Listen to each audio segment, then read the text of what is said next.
Sarge, pahinga muna tayo. Ben, magpahinga muna tayo.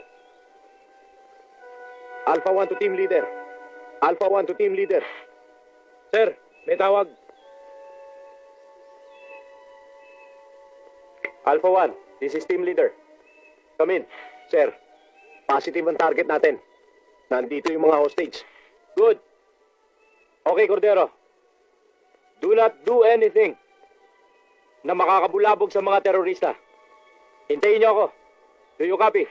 Pero sir, kailangan kumilos na kami kagad. Baka patayin na nila yung mga hostage. Hintayin mo ako. That's an order. May banta sila. Napasasabugin nila ang village kung magsasagawa tayo ng rescue operation. We must move cautiously. Stay within your area. Do you understand? Yes, sir.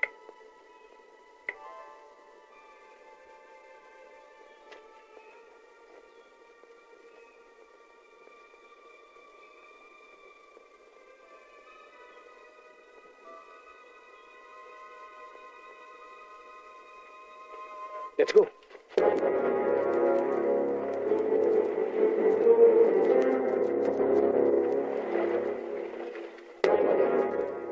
Kung hindi ibibigay ng gobyerno ang radyo, uubusin natin to. 放在我，我要给你钱。 Tatapusin nyo na!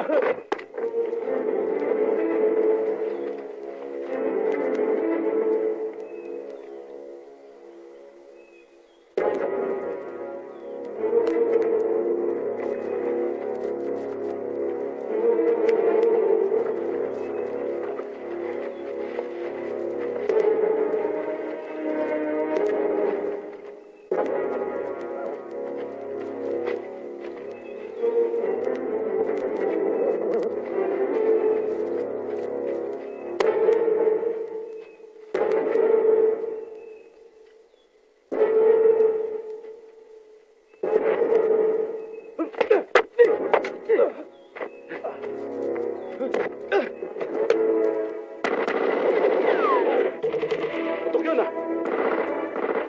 Tignan nyo! Tiga! Sumama ka!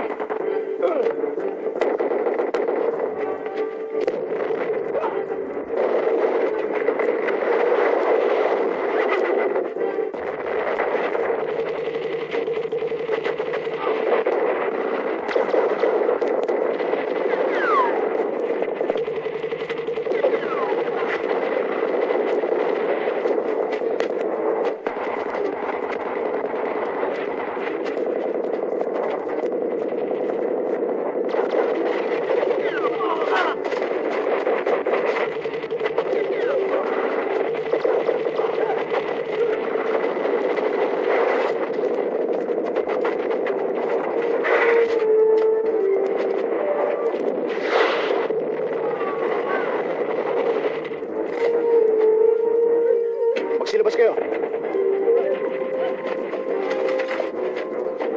Palabas din ang mga tao! Sasabog ang lugar na to! Lumabas kayo dyan, sasabog yan! Bilis! Bilisin nyo! Bilis!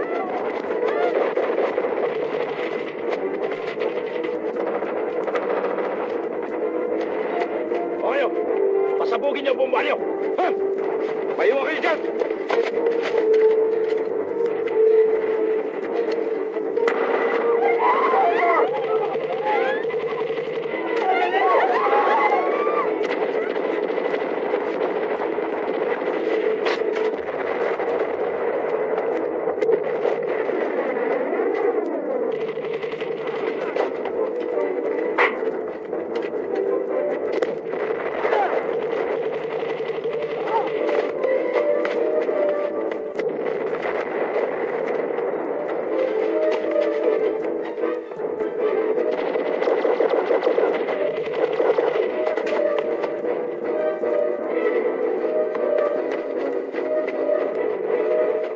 Abdul! Colonel!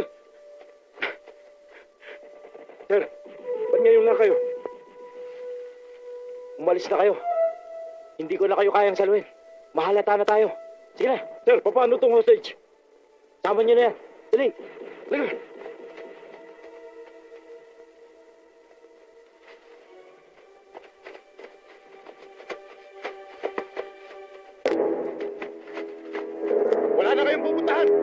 Impyerno na kabila nito. Papatayin namin to. Eh di patayin mo. Hindi ko naman kilala yan eh. Ah!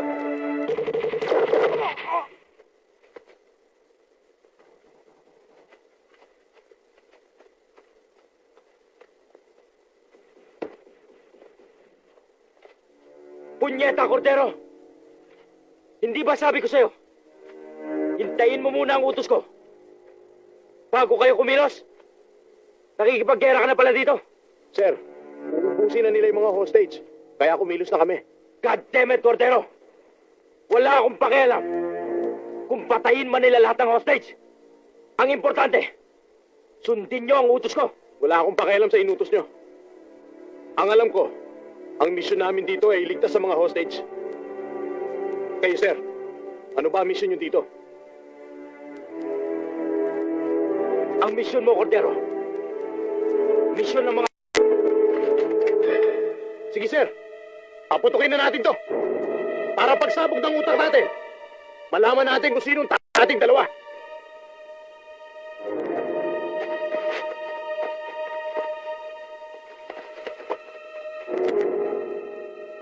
Arrest this man!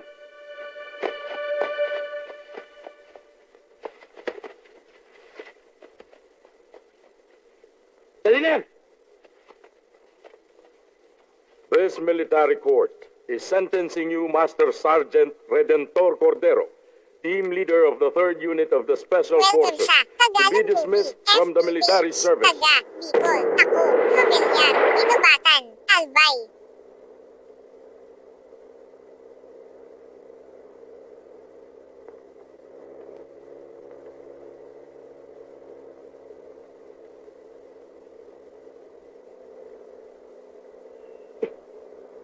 Brad, yung sigarilyo mo, ang usok. Bakit? May reklamo ka ba? Kung pwede lang naman. Hindi pwede. Saan, sir? San Vicente. Kayo, boss. Ba't nagmamadali ka, ha? Mamaya na. Saan ho kayo? Diretso. Kayo, boss. Diretso rin. Oo. Dalawa.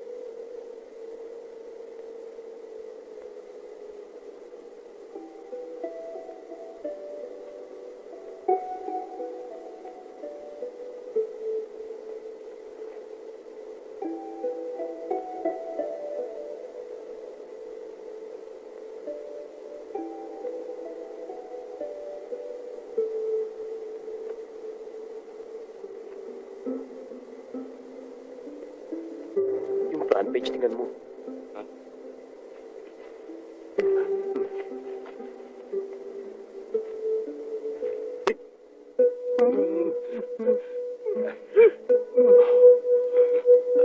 Ganda naman.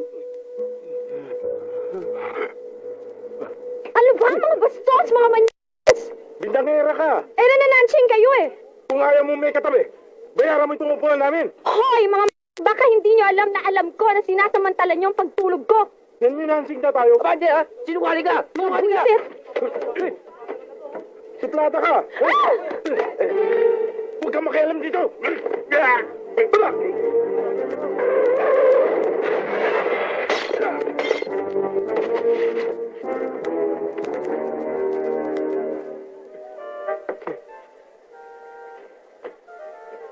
Kaya ikaw, miss, sa susunod, pag matutulog ka sa bahay, ha? Hindi dito sa bus. Suplado. Brad Candy?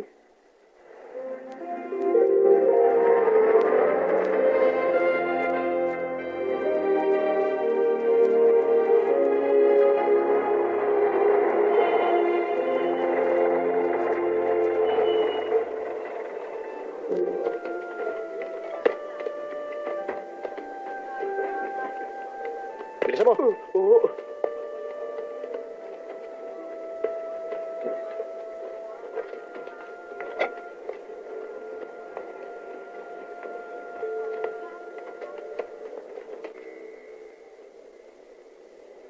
Isa nga akong stick na sigarilyo.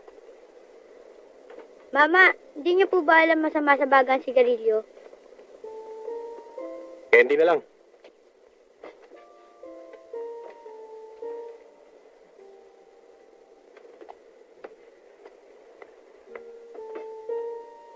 Mama, masama sa ngipin ng candy!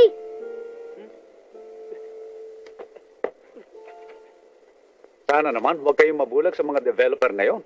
Bagamat maliit ang bayan natin, malaki ang bentahin natin sa ibang mga kanuglog na lugar dahil sa malaking agrikultural na lupain dito. Oo, nandun na ako, Merto. Pero ang nagiging problema lang ng ibang magbubukid, gustong ibenta ang lupa at paghati-hatian ng pera. Oh, magkapiho muna kayo. Tama to. Mas lalo na yung ating mga sakada. Parang karamihan sa kanila. Sawa na sa buhay. Sa bukid. At maraming reklamo. Kesyo, mahirap daw patubuin ang tubo. At taga-tustos lang daw kami ng asukolera sa syudad. Nang ibinigay ko sa inyo ang mga lupaing yon, hindi pa pinaiiral ng gobyerno ang reforma sa lupa. At yun ay sa dahilang naniniwala ako sa liderato ng bawat isa sa inyo. Kaya huwag niyong sayangin ang pinaghirapan ng aking mga ninuno. Pilitin niyong ganyakin ang inyong mga sakop.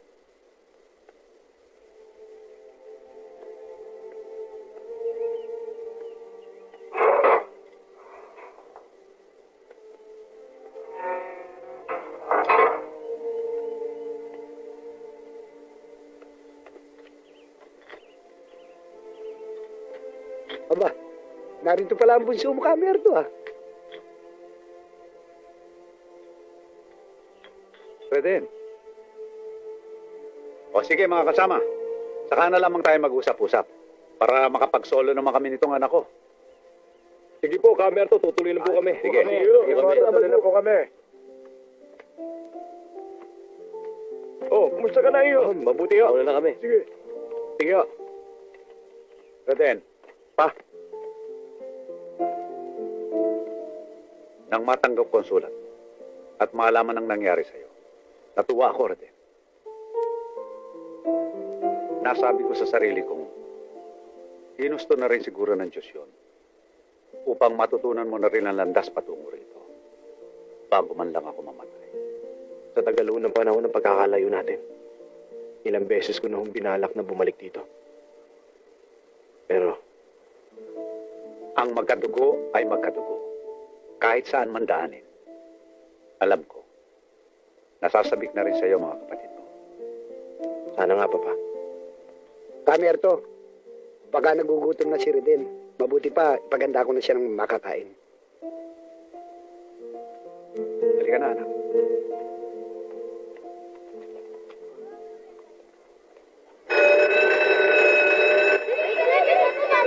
Good morning, children. Kakausapin yata ako. Good Tuloy yata yung party kila, ma'am. Parang nakikinikinit ako kapag ka nagkaroon ng provincial-wide conference ang mga principal. Si Miss Rowena Cordero ang pinakabatang magiging principal ng San Vicente Elementary School. Talaga? Galing, no? Tama na nga kayo dyan. Next month pa naman yung effectivity nun. Kung ano-ano na yung pinagpapantasya nyo dyan. Good morning, ma'am. Morning, ma'am. Good morning. Dapat lang naman, ano? Ang tagal mo rin nagpa-function sa acting capacity mula nung mag-retire si Miss Atendido. Okay lang sana yun eh. Kaya lang, tuwing maalala ko, na parang dumaran tayo sa butas ng karayom. Sa request ng chok na tulad nito. Nakatakot-takot ang red tape. Kumbinsido na ako na talagang dapat maging formal na yung appointment ko sa DEX.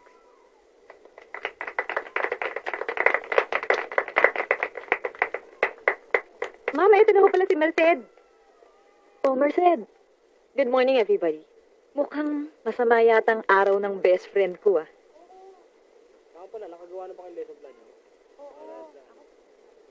Tumalo ko lang dyan sa inyo. Nagkaganyan ka na. Bakit?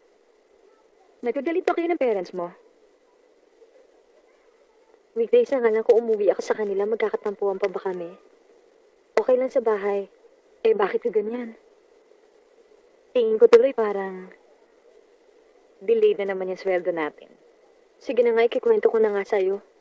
Na mabawasan na rin tong bigat sa dibdib ko. Napaka-antipati ko kasi nung lalaking yun eh. Oh.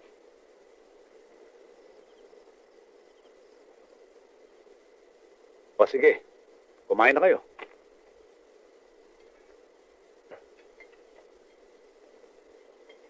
Pelito, naisip ko ngayong hepe ka na.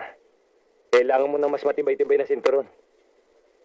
Pinasadya ko pa to sa Zamboanga. Tapit mo na lang dyan. Pakibilisan ang paglabas ng pagkain.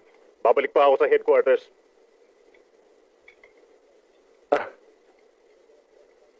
Kuya Mike, pinagawan kita ng bag. Lalagyan ng mga gamit mo. Rowena, kailan ba magre-report sa akin yung sinasabi mong kapatid ng co-teacher mo? Nahihirapan ako walang clerk sa clinic eh. Hayaan mo. Kakausapin ko bukas si Merced. Sir? Reden. Kukurutin kita dyan kapag wala kang regalo sa akin. Pwede ba yon? Dahil sa isa kong utol na babae, kakalimutan ko pa. Pabango. Paborito mo yan, di ba? Thank you, ha? Ikaw naman kasi eh. Daya-daya mo. Parating si tatay na pinadadala mo ng sulat. Samantalang, miss na miss ko na yung kwentuhan natin. Sorry ate Mas gusto ko kasi nagkukwentuhan tayo ng personal eh. Tulad dito, mas masaya. Huwag kayong mag-alala. Magmula ngayon ay mamamalagi na rito si Bunso. Kaya nakumbinsi ko siya na maghanap na lamang ng ibang mapapasukan. Hayaan nyo. Magbuhat ngayon. Hindi na ako maglalayas. Siya nga pala, Papa. Huwag nga kayong makialam sa mga lupaing ipinamigay nyo na. Hayaan nyo na yan sa mga tauhan nyo. Mabutit na banggit mo yan, Kuya Lito. Dahil marami sa mga pasyente ko nagtatanong kung nagbalik daw uli ang alitan ng pamilya Cordero at Ibarra. Eto na naman tayo. Ilang beses ko ba sasabihin sa inyo na pangimbabaw lang ang pinakikitang kabutihan ng Gobernador Guevara na yan at ng kanyang anak na si Alex? Simulat sa pulpa, traidor ang angka na yan. Alalahanin mo akong hepe ng pulisya dito sa San Vicente. At ako'y nasa ilalim ng tuwirang pamumuno ni Governor. Ang pangit naman tignan na ang ama ko mismo ang siyang pangunahing kumakalaban sa kanya. Para tuloy lumalabas na meron kayong political ambition. Na balang araw tatakbo kayong gobernador ng buong lalawigan. Teka. Tila yata lumalawak na ang issue. Kung saan sana nagsuot. Sa akin lang naman wag nang pakialaman yung mga lupang ipinamahagi ko na. Alam ko ang Alex Guevara na yung kakonsyaba ng mga multinationals na magtatayo ng mga planta dito sa atin. Madedihado lamang mga taga-rito. Alam ko yan. Kuya Lito, Kuya Mike, bakit hindi na lang natin hayaan si Papa sa gusto niya? Wala naman ako nakikita masama doon Kung ang tingin ng mga Guevara ay kinakalaban sila ni Papa, hayaan natin sila. Maliwanag na mababaw sila. Hoy, Reden! Kailan ka pa nagkaroon ng konsensya para sa pamilya natin? Kung inaakala mo sa matagal na panahong paglayo mo sa amin, ay nakalimutan ko na ang kasalanan mo, nagkakamali ka. Patay ka na. Di pa rin kita mapapatawad. Mas mabuti pang pansinin ng isang pulube kaysa sa isang sutil na kapatid na katulad mo. Pwede ba pakiusap lang? Tigilan nyo na yan. Bakit ba napakatigas ng mga loob ninyo? Kahit pagbali-baligtarin man natin ang mundo, hindi natin mayalis ang katotohanan na kapatid natin si Reden. Siya'y kadugo natin. Teka muna, kakain ba tayo? O magpapatayan? Sigurado, Kuya Lando. Siya yung best friend mo. Parang G.I. Joe. Doon sa picture na ipinadala niya noon sa'yo. Oo, baka nananaginip ka lang. Sa Mindanao nakadestino yun. Sabi nga niya sa akin, hindi siya basta makakauwi rito. Pero siya yung nakita ko sa bayan kahapon. Siya yun. Bakit hindi mo ikinuwento sa akin kagabi? Marami kasi akong homework Kaya binantayan ako natin, Merced, para matapos agad ako. Nakakainis nga Ang higpit-higpit. Dapat lang. Kaya numasahin dito yan sa bayan para magtrabaho. Dito ko na pinatira sa atin. Siyempre, malayo pa pag uuwi siya dito sa Santa Monica. Hindi lang yun. Para maalis yung ugali mong bulakbol. Ah, basta. Pumunta tayo kay Kuya Reden. Para makipagkwentuhan ako na tungkol sa gera katulad nito. Kaya aga-aga nagdidiskusyon kayong magkapatid. Ano ba talagang issue ha, Kuya Lando? Kilala mo naman tong pinsan mo. Pulisan. Basta't kakulitan ang pinag-uusapan, wala nang tatalo. Tata Temyo, ano ho ba yung sorpresang sinasabi nyo? Basta sumunod ka sa akin. Matagal kong iningatan ito dahil alam kong babalik ka. Sinasambik nyo naman ho ako eh. Nasaan ba yun? Halika, sumunod ka sa akin. Naroon sa bodega.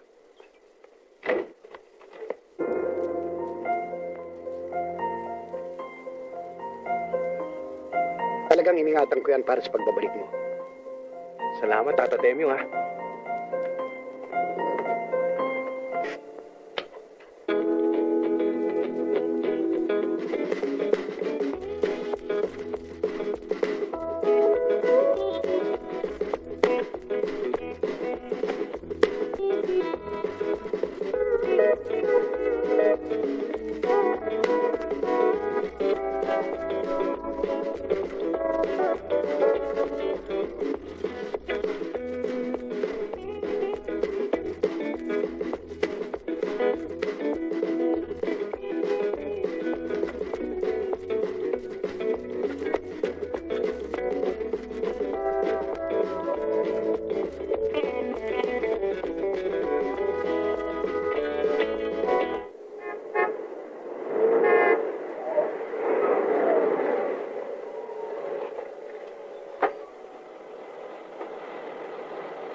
Boss, Oh, Brando. Kumusta na lakad mo? may balita ako. Uminom muna kayo, Brando. Kaya nga ikaw ang pinagkakatiwalaan ko eh. Mabuti pa hintayin natin si Papa.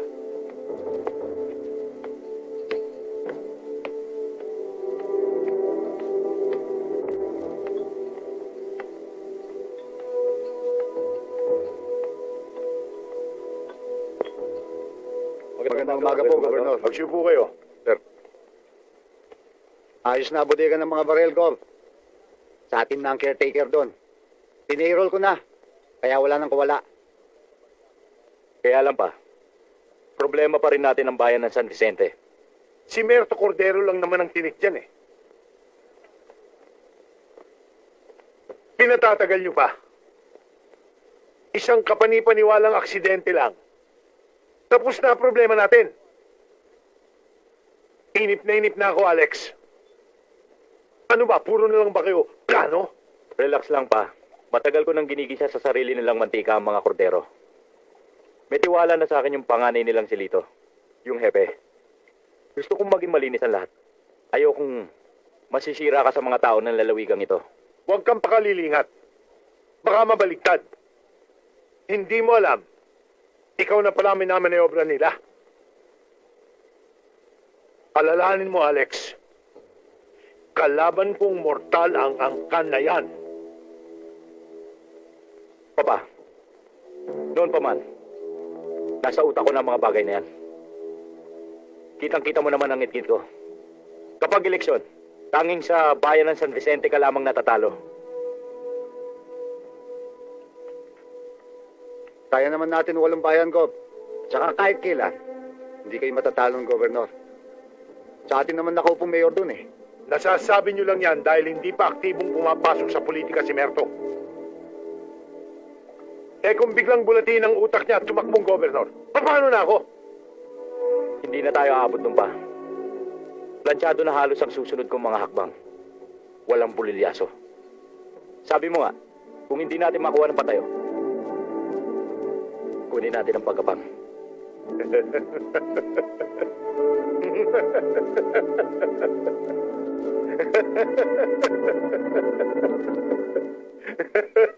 Ang bayan natin talaga na yatang walang asenso.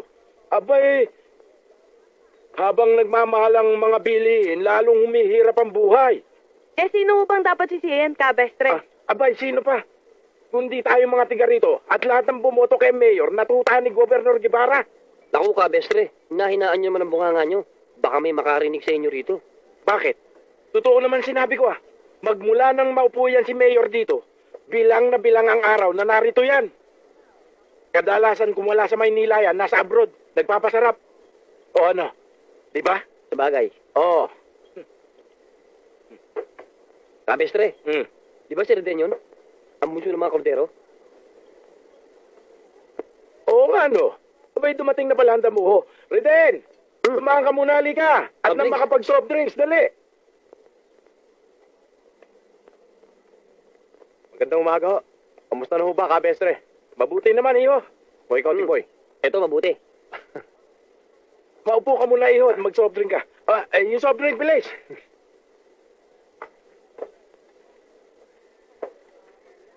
At saka ho, sigarilyo. Saan ka ba, iyo?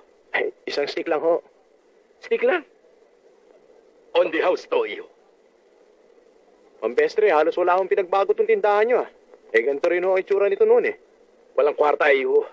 Nauwin lahat sa puhunan. Tsaka solo lang naman ako, Libangan ko lang ang pagtitinda.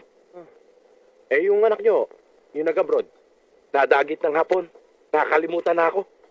Kabestre, magkano ba itong nakain namin? 3.50 lang yan. At sa'yo 4. Sandali iyo. Asikasuhin ko lang ito hanap buhay. Babalik ako. Hintayin mo ako rin din Maghuhuntahan pa tayo. Sige. Aling Belen, pwede mo makisindi? Ito ang bayad namin, oh. Reden, mauna na kami sa'yo. Sige. Yung sa akin mo pakikwenta. Gano? 8 pesos. Pakilista muna. Lista na naman? Wala na Sige na din.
Reden! Hataw, businahan mo nga't parang natutulog. Ate, andyan ka pala. O ano? Akala ko ba sasama ka sa akin sa school? Sadali lang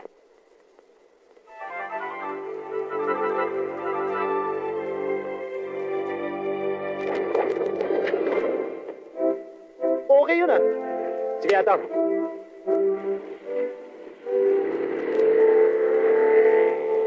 Mga bata, ang pag-aaralan natin ngayon ay ang wastong pagbigas ng mga salita. Uulitin ko ang salita, susundan niyo ko. Naintindihan niyo ba? Katahimikan. Katahimikan. Kalusugan.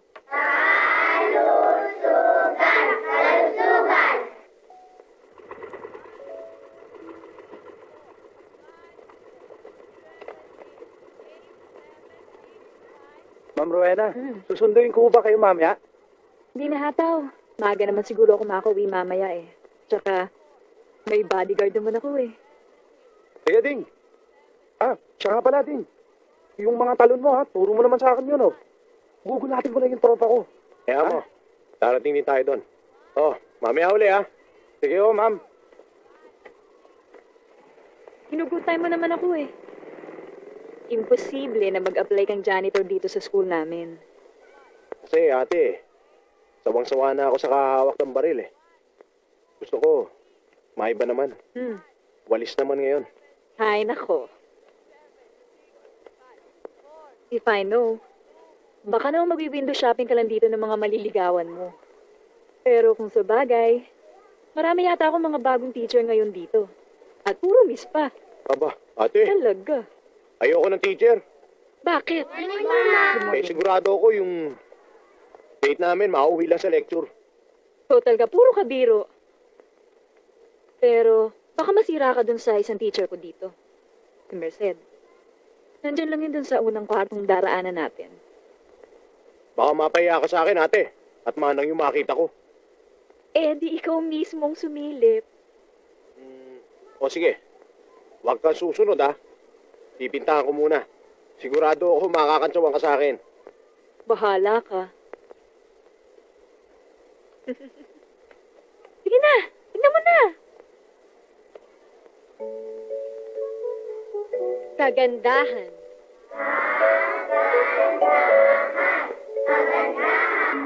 Kabutihan. Very good.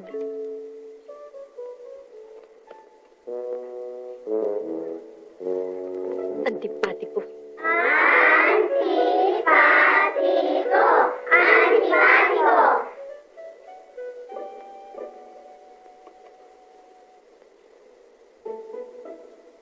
Oh, okay na. Para sa susunod, hindi kayo parang natuka ng ahas. Alam mo ba, kung di ka dumating kanina, baka nag-collapse na ako. Ganun ako kapag hate na hate kong tao. Pasensya ka na ha. Ugali ko kasi yung pag nakikialam sa problema ng iba, binabalansi ko muna. Ano yung ibig sabihin? Hindi ko yata makuha yun. Kasi ganito yun eh. Eto yung manya. Nakatabi mo. Maliwanag sa akin na may kasalanan siya. Kaya sinintensyahan ko. Ito, ikaw naman ito. Maliwanag din sa akin na may kasalanan ka. Pabaya ka kasi. Oh, nakuha mo. Sige na nga. Impressed na ako sa justification mo. Pero, paano mo naman ma-explain yan? Para mas kumpleto yung paliwanag. Talagang marunong tong lumusot si Reden, Rowena. Yan ang bunso namin. Mukhang maganda ang plano mo ah.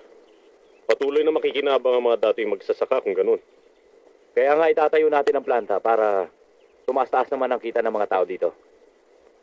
At isa pa, may libreng pabahay. Once na maging empleyado sila ng kumpanya. Sigurado akong makukumbinsi ko si Papa sa nasabi mong scheme. Natatakot lang naman ang mga taga rito na ma-displace kapag naibenta ang lupa nila. Alam mo na ang matatanda. Masyadong sentimental. Natural lang yon. Ang papa nga madalas kami magdiskusyon. Ganun din kasi ugali. Kaya mo, malamang na sa susunod na punta mo rito, may maganda akong ibabalita sa'yo. Take your time. Huwag mong masyadong madaliin. Ang importante, paliwanagan ng gusto ni Camerto ang benepisyo. Ang totoo niyan ang gusto ni Papa, ipatayo ang planta sa mismong bayan namin ng Santa Monica. Pinigilan ko lang. Abay, oo. Kung natatanda mo, magkaklase pa lang tayo sa koleyo Plano na natin gawing industrial site tong San Vicente. Yun na nga Kumbaga, tayong arkitekto nito. Kaya dapat lamang na matuloy.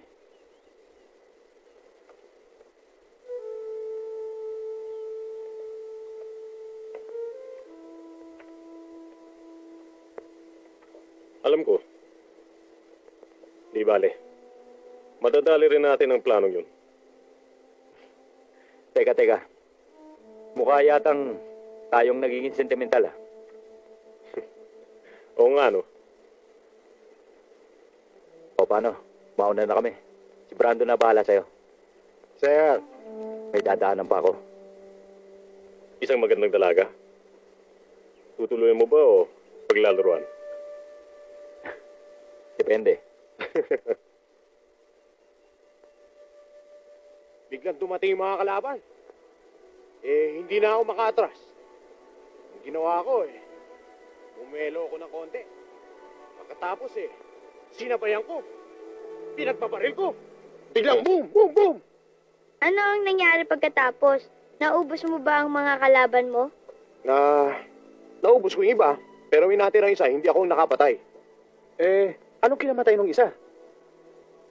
Uminom ng kape ng may kape. Ha? Sorry. Nagkamali pala ako ng dampot. Nilawayan mo na sa'yo na.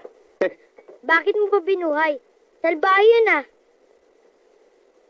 Hoy, Tonton. Tama na muna yan. Gawin mo muna assignment mo, gabi na.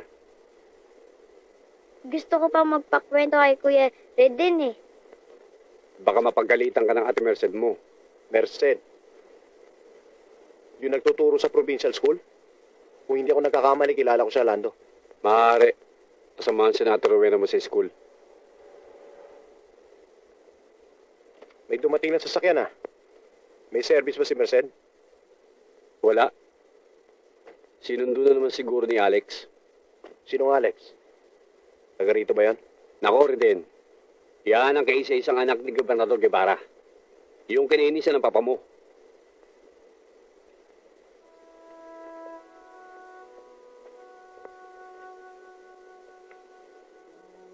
Naliligaw siguro sa ate mo yan.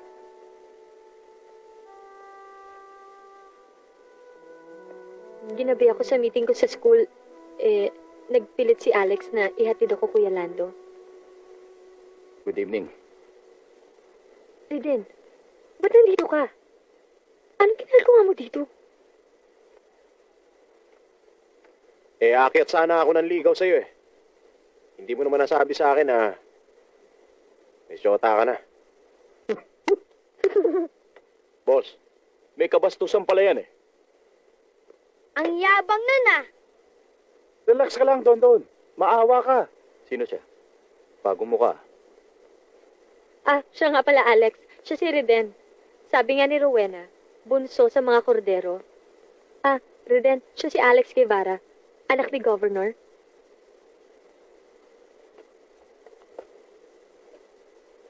Mabuti naman na tinanggap ka na rin ng mga kapatid mo. Sana naman nagbago ka na. Huwag mong pairalin ng pagkabunso mo. Walang pinakikinggan. Alam mo, ngayon lang tayo nagkaharap. Dumali ka na. Parang bang kaano-ano kita. Sino ba yan? Relax lang.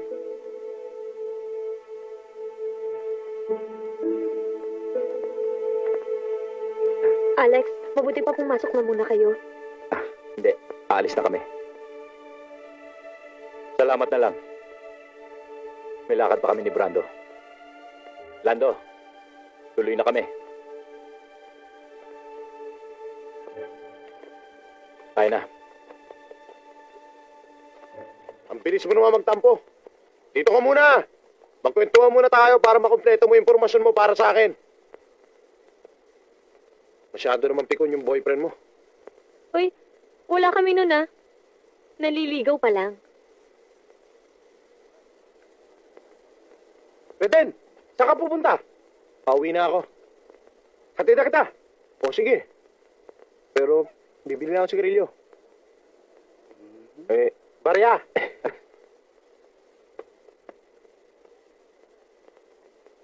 Idol, pasensya ka na Talagang barya lang Lagi naman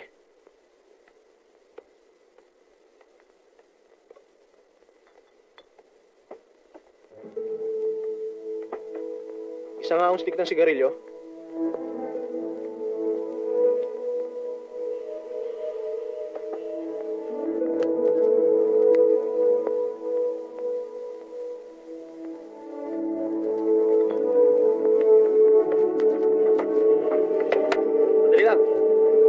Reden? Oo.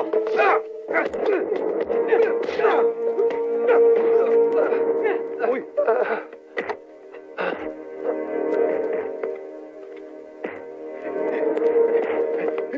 Salamat ah.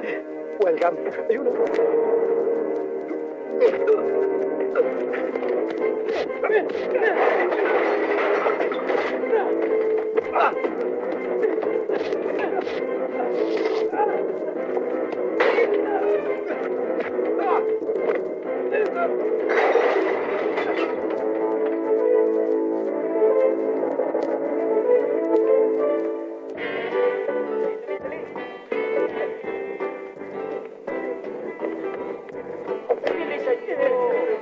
Bagal eh.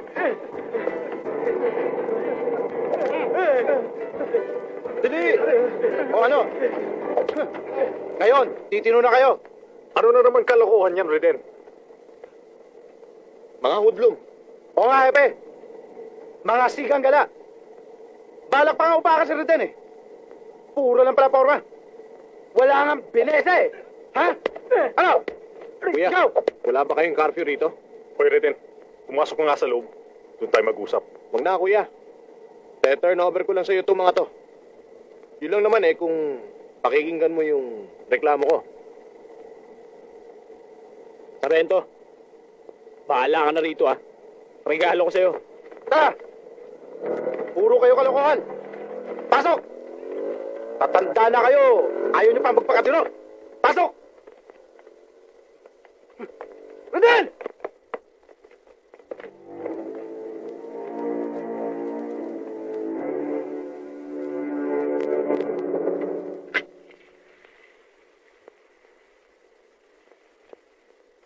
Malaki naman palang natutunan mo sa pagsusundalo eh.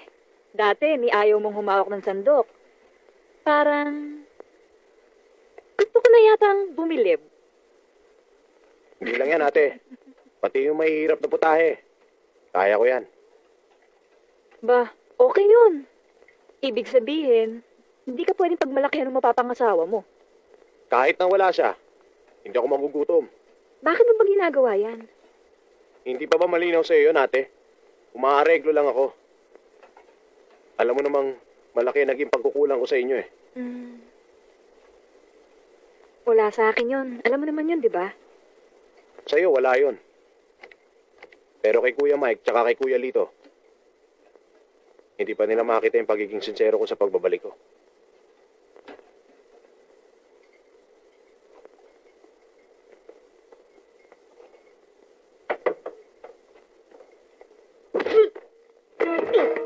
Kuya! Ano ba? Bastos ka! Wala kang ginagalang. Ano bang problema mo? Tumigil ka, Rowena, ah. Baka tamaan ka sa akin. Ano kaguluhan yan? Itong sutil niyong anak eh. Pinumukhaan ako kagabi sa presinto. Pinahiya ako sa mga tauhan ko. Parang pinalalabas na wala akong ginagawa para sa katahimikan ng San Vicente.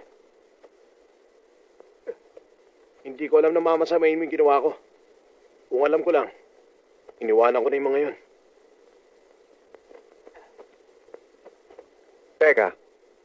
Teka muna, ano man pinag-uusapan ninyo? Pag-usapan na natin ito ng mahusay. Oo nga naman. Di yung bigla kang darating at walang kaabog-abog, sasaktan mo si Reden. Sige, Rowena. Kampihan mo ng todo. Ewan ko lang kung balang araw, magsisisi ka. Ganyan naman yung si Rowena eh. Tayo pa minamasama sa pagdidisiplina dyan kay Reden. Ang bihira naman kayo. Pati itong walang kasalanan, dinadamay ninyo. Hayaan nyo. Kung kamatayan ko makakasagot sa mga inaakala nyong kasalanan ko, madaling hanapin yun.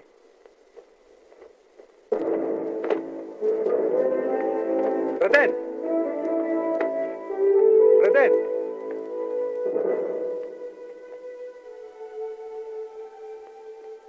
Hindi ako magtataka. Kumaburangan ka ng mga kordero sa San Vicente dahil sa pagkakawatak-watak.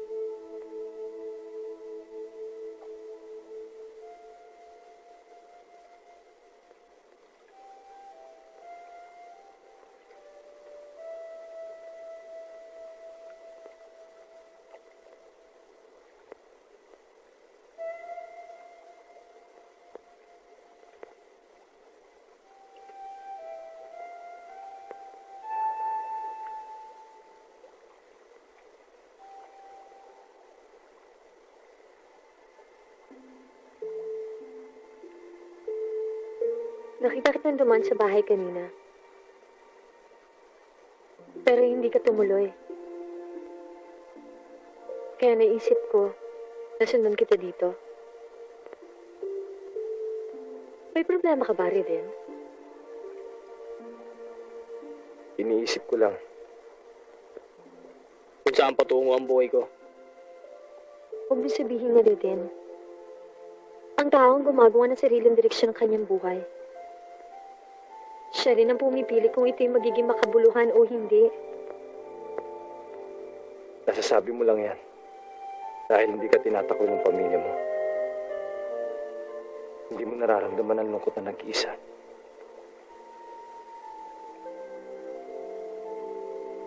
Nasubukan mo na ba, Merced, na ang sarili mong pamilya maghangad ng iyong kamatayan?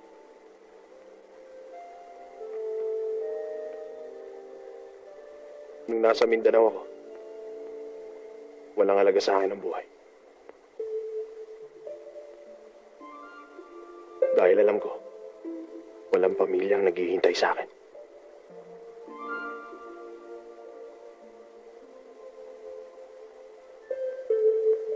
Pero nung makilala kita, nagkaroon ako ng bagong pag-asa. Nagkaroon ng halaga ang buhay. Ikaw ang dahilan, Merced. Kaya gusto kong magbago. Kahit na ayaw kong bigyan ng pagkakataon ng aking mga kapatid. Naintindihan kita, Riden.